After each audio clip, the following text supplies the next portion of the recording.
সবাইকে আহ্বান জানিয়েছেন রাস্তায় থাকার। মাত্র দুজনকে বলা হয়েছে অপসারণের কথা, গতকাল তিনি বলেছেন। এবং যারা আন্দোলনকারী তারা বলছেন কথা দিলে হবে না, কেবলমাত্র প্রতিশ্রুতি নয়, এই কাজে বাস্তবায়িত করতে হবে, তারপরে দেখা যাবে যে আন্দোলনের মোড় কোন দিকে যায়।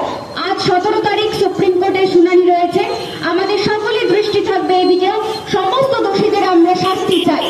আমাদের যদি খেয়াল থাকে তবে আমরা মনে করে দেখতে পারি যে সন্দীপ ঘোষ, যার বিরুদ্ধে দীর্ঘদিন ধরে নানা রকম অভিযোগ ছিল প্রথম দিন থেকে, যাদেরকে আন্দোলনকারীরা প্রথম দিন থেকে আমরা বলে আসছিলাম যে এই ধর্ষণ কাণ্ড, এই মৃত্যুকাণ্ডের সাথে তিনি জড়িত, কিন্তু আমরা দেখতে পেয়েছিলাম যে এই অপসারণের কথা বলে তাকেও বদলি করা হয়েছিল, তার পদোন্নতি ঘটেছিল, কিন্তু বর্তমানে তাকে কারাবাস করতে হচ্ছে।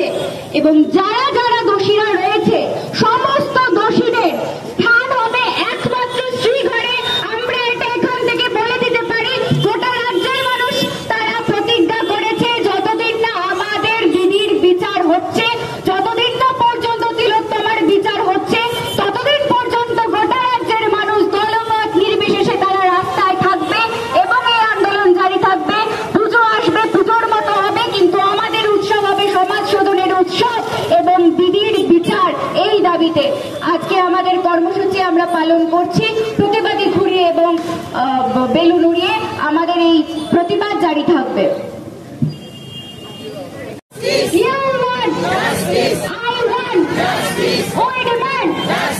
বেলুন ওড়ানো হবে এখন।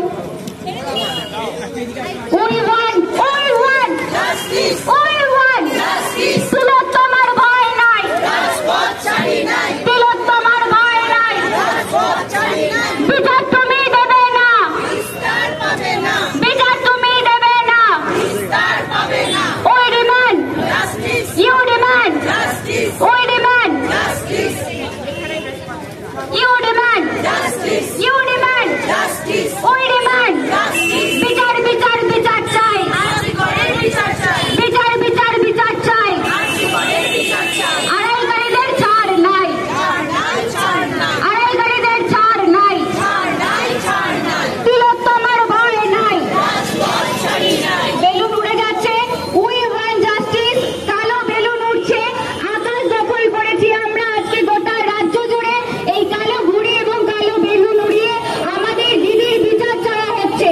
We want justice, you want justice, I want justice, you want justice. বিচার বিচার বিচার চাই,